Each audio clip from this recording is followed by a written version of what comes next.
O preconceito ele é muito forte, só que ele é muito mascarado com os transtornos mentais.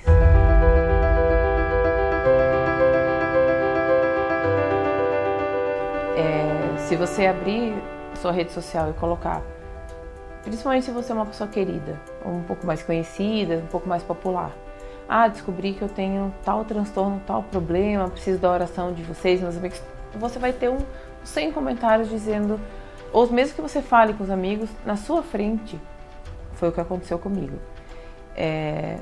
Muita gente vai te apoiar. Eu não sei se eu tive sorte ou se eu não percebi. Diretamente, eu ninguém nunca me olhou torto, levando para um português mais simples, vamos dizer assim. Eu nunca tinha parado para pensar que as oscilações de humor tinham a ver com a depressão. Então eu achava que eu era deprimida, tomava o remédio e melhorava. Só que essa melhora era uma coisa desmedida, era uma coisa muito intensa. Então, de toda aquela falta de energia que eu tinha no período de depressão, eu começava a ter uma energia muito grande. Então, energia para cuidar da casa e daí uma dificuldade de dormir, e já na depressão eu dormia bastante, né, quando eu tinha o diagnóstico de depressão. E eu era totalmente acelerada, falar um monte. Na época eu trabalhava, então eu agitava o departamento. Eu tinha uma necessidade de agitar.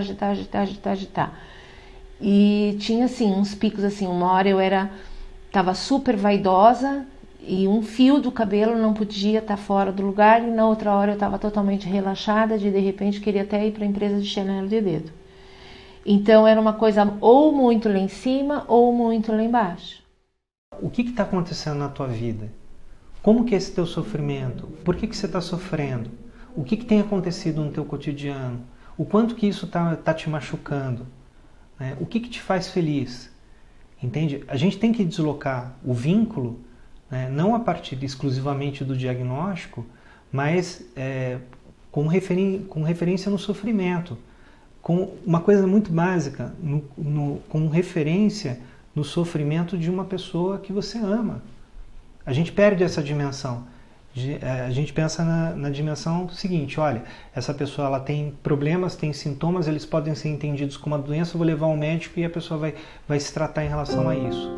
O diagnóstico, acredito que para a maioria das pessoas é muito difícil de aceitar. Aceitação de que você tem como assim eu tenho uma doença mental? Mas eu sou normal.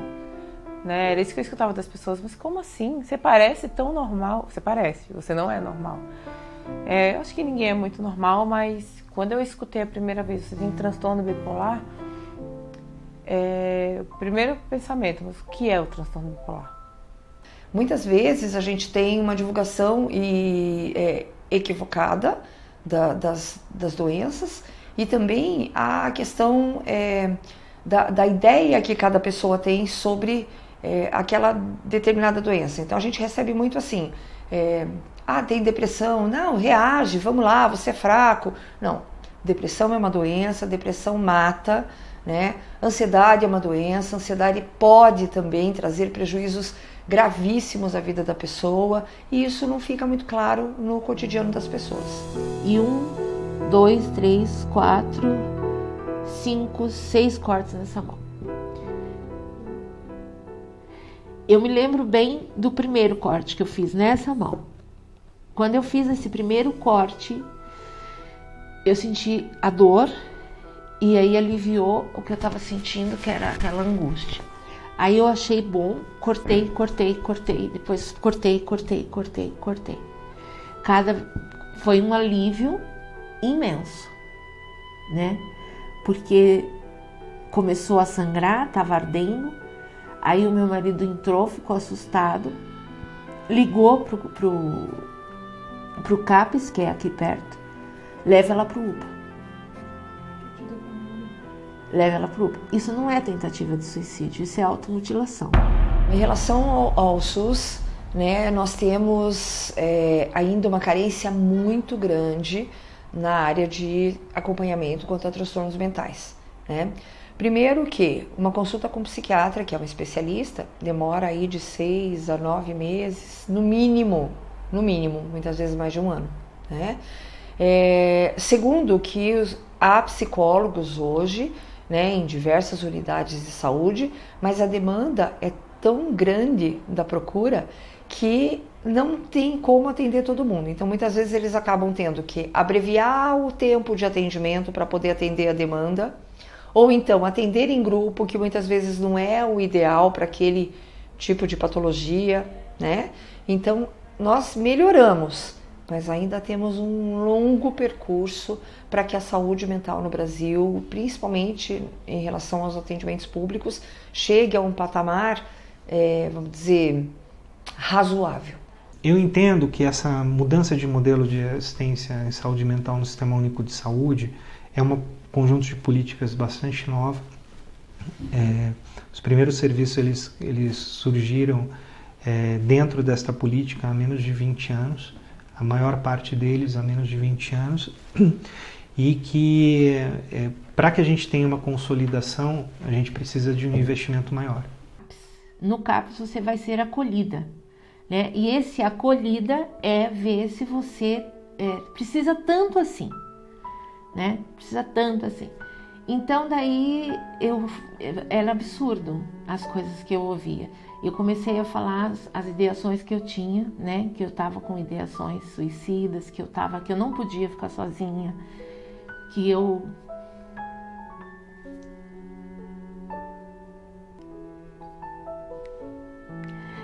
precisava de ajuda urgente, porque eu tinha medo de fazer alguma bobagem. E ela falou para mim fazer crochê. Mas eu só realmente melhorei quando eu fui fazer tratamento. Eu fui internada, eu fui para fazer uma consulta, já fiquei internada porque eu estava muito mal. Eu não tinha dimensão do que eu estava passando, eu só achava que eu estava muito triste, que eu não queria ver ninguém, me isolei muitos dias.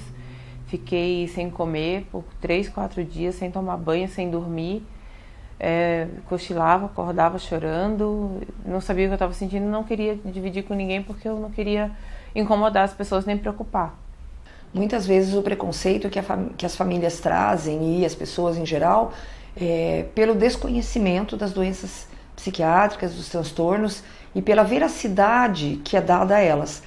A minha família tem uma dificuldade de aceitar que eu tenho uma doença. Então, até porque por falta, assim, por se preocupar com o que a sociedade vai dizer. Então, assim, eu percebo que eles não falam, né? Porque as pessoas vão dizer, nossa, a mulher daquele lá é louca, bipolar, e ela é bem perigosa. O filho não vai contar para os amigos, porque, nossa, ele tem uma mãe que tem problema, né? E a minha filha, né, que já é adulta, ela jamais vai falar a minha mãe é doente, apesar de que ela sabe, porque ela não quer que eu seja doente. Então eu tenho todos os polos, aquele que nega, aquele que se preocupa com a opinião do outro e aquele que não quer que eu seja. Psicofobia, eu acho que deve ser, não tenho uma certeza, né, mas remetendo a outros termos, né, xenofobia, homofobia, acredito que seja algo relacionado ao preconceito com pessoas que tenham esse tipo de transtorno, não sei. Psico, alguma coisa relacionada à mente, fobia, algum medo, mas exatamente não sei. Psicofobia, não ouvi falar sobre o tema. Psicofobia é o preconceito que a sociedade tem contra quem tem transtornos mentais, contra quem procura ajuda psiquiátrica, psicológica. E o termo psicofobia ele não traz nenhuma novidade em relação a um debate muito mais antigo que ele é feito e é um debate que ele já mobilizou diversas mudanças de políticas públicas em diversos países do mundo, criando estratégias de diminuição de estigma com pessoas hoje chamadas portadoras de transtornos mentais graves. Ela é um termo que apareceu não faz muito tempo. Então é um termo que se designou para falar sobre a questão do medo, né? Vamos dizer assim, dessa fobia, né? Que as pessoas têm quando se fala em saúde mental, né? Do medo de enlouquecer, do medo de perder o controle sobre si mesmo, né? Até mesmo porque historicamente a doença mental sempre foi tratada de uma forma muito pejorativa, né? Quantos filmes de terror a gente tem que aqueles que, né, são assassinos seriais ou até mesmo aqueles assassinos que não tem nenhum motivo, né, qualquer para qualquer coisa, né, acabam sendo os loucos que fugiram dos hospícios, né? Porque a gente não fica surtada o tempo inteiro. E nem porque quer. Então é como, por exemplo, a pessoa tem uma diabetes. Não tem dia que ela está muito alta e que a pessoa precisa faltar porque ela não está se sentindo bem? É a mesma coisa. Quem tem pressão alta, tem dia que a pressão alta sobe. Passa uma semana com crise hipertensiva. É como qualquer outra doença. Que nem eu falei, né? Tem pessoas assim, quando a pessoa quebra um braço, né? É uma dor insuportável. Aí vem outra pessoa e fala assim, nossa, mas você não está doendo. Isso daí é coisa da tua cabeça. Você não sabe que isso é coisa da tua cabeça? É a mesma coisa. E o doente mental, o doente de transtornos mentais, ele ouve só isso.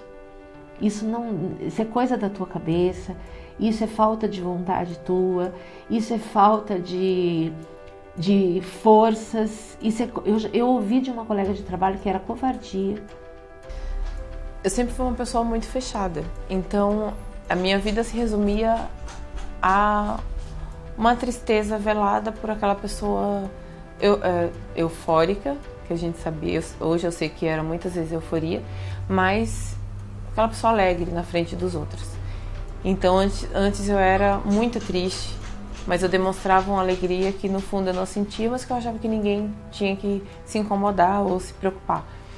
Hoje, e além de tudo que me ajudou, eu sou uma pessoa espiritualista, eu acredito em outras coisas e acredito que essa energia pode ir melhorando. E com tudo que eu já passei, com tratamento sendo feito de forma correta, hoje, felizmente, graças a Deus, eu tenho, e graças a todo esse apoio, eu tenho meus momentos tristes de irritação, eu sou uma pessoa irritada, então às vezes se cair um copo eu vou me irritar, mas hoje eu sou uma pessoa feliz.